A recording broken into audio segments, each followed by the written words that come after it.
എല്ലാവർക്കും നമസ്കാരം. വീണ്ടും കേരളത്തിൽ ഒരു പൊതു തിരഞ്ഞെടുപ്പ് വരികയാണ്.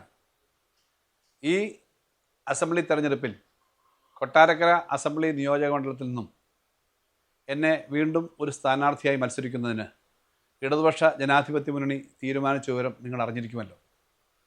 കഴിഞ്ഞ 5 വർഷക്കാലം കൊട്ടാരക്കരയിലെ മുഴുവൻ ജനങ്ങളുടെയും താല്പര്യം സംരക്ഷിക്കുവാൻ, കേരളത്തിൻ്റെ പൊതുവായ പുരോഗതി ഉറപ്പാക്കുവാൻ MLA എന്ന നിലയിൽ, മന്ത്രി എന്ന നിലയിൽ പ്രവർത്തിക്കുവാൻ എനിക്ക് കഴിഞ്ഞിട്ടുണ്ട് എന്നാണ് എൻ്റെ വിശ്വാസം. 10 വർഷക്കാലത്തെ ഇടതുപക്ഷ ജനാധിപത്യ മുന്നണിയുടെ ഭരണം വഴി ധാരാളം നേട്ടങ്ങൾ നമ്മുടെ നാട്ടിൽ ഉണ്ടാക്കാൻ കഴിഞ്ഞുവെന്ന് എതിർക്കുന്നവർ പോലും അംഗീകരിക്കുന്നു എന്നുള്ളതാണ് ഏറ്റവും പ്രധാനപ്പെട്ട കാര്യം. ഈ നാട്ടിലെ ഓരോരുത്തർക്കു വേണ്ടി പ്രവർത്തിക്കുക എന്നുള്ളതാണ് ഇടതുപക്ഷത്തിൻ്റെ രാഷ്ട്രീയം. കൊട്ടാരക്കരയിൽ നടത്തിയിട്ടുള്ള വികസന പ്രവർത്തനങ്ങൾ ഏറ്റവും സാധാരണ കുഞ്ഞുങ്ങൾ മുതൽ അവരുടെ വിദ്യാഭ്യാസ സൗകര്യം മുതൽ ഉന്നത വിദ്യാഭ്യാസ മേഖലയിൽ ഉൾപ്പെടെ ധാരാളം കാര്യങ്ങൾ നമുക്ക് സാധ്യതപ്രായമാക്കാൻ കഴിഞ്ഞു.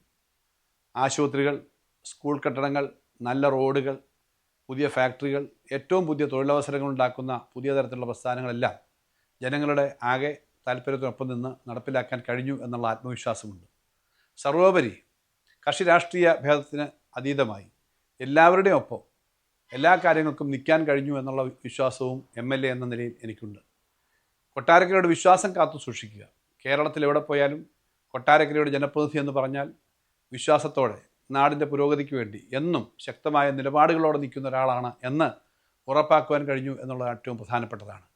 ഏറ്റവും സാധാരണക്കാർക്ക് എത്തിക്കുന്ന ക്ഷേമ പെൻഷൻ മുതൽ എല്ലാ മേഖലയിലും സർക്കാർ ഉദ്യോഗസ്ഥന്മാർക്കും പെൻഷൻകാർക്കും സ്കീം വർക്കേഴ്സിനും തൊഴിലാളികൾക്കും ഓരോ മേഖലയിലും അവരുടെ കാര്യങ്ങൾ, പരമ്പരാഗത വ്യവസായ മേഖലയിൽ ഉൾപ്പെടെ എല്ലാവരുടെയും കാര്യങ്ങൾ എത്തിക്കുവാൻ ഏറ്റവും ശ്രദ്ധേയമായ പ്രവർത്തനങ്ങൾ നടത്തുവാൻ കേരളത്തിലെ ഗവൺമെൻറ്റിന്, വിശിഷ്യ ധനകാര്യ വകുപ്പിന് കഴിഞ്ഞിട്ടുണ്ട്. കൊട്ടാരക്കരയുടെ അഭിമാനം സംരക്ഷിക്കുവാൻ, കൊട്ടാരക്കരയുടെ വികസനം കൂടുതൽ തലങ്ങളിലേക്ക് എത്തിക്കുവാൻ, നമ്മുടെ എല്ലാ മേഖലയിലെയും ജനങ്ങൾക്ക് അഭിമാനത്തോടെയും കൂടുതൽ മെച്ചപ്പെട്ട ജീവിതം ഉറപ്പാക്കാൻ കഴിയുന്ന തരത്തിലേക്ക് നമുക്ക് ഒരുമിച്ച് പ്രവർത്തിക്കാം. കേരളം മുന്നോട്ട്, കൊട്ടാരക്കര അതിശക്തമായിട്ട് അതിവേഗം മുന്നോട്ട് എന്ന ആഗ്രഹത്തോടു കൂടി വീണ്ടും നമുക്ക് ഒരുമിച്ച് പ്രവർത്തിക്കാം. നിങ്ങളുടെ എല്ലാവരുടെയും പിന്തുണ എല്ലാ തരത്തിലും ഉണ്ടാകണം, എല്ലാവരുടെയും അനുഗ്രഹവും എല്ലാ പിന്തുണയും ഉണ്ടാകണം എന്ന് അഭ്യർത്ഥിച്ചുകൊണ്ട് ചുറ്റിക അരിവാൾ നക്ഷത്ര അടയാളത്തിൽ വോട്ടുകൾ രേഖപ്പെടുത്തി എന്നെ വിജയിപ്പിക്കണമെന്ന് ഒരിക്കൽ കൂടി വിനീതമായി അഭ്യർത്ഥിക്കുന്നു.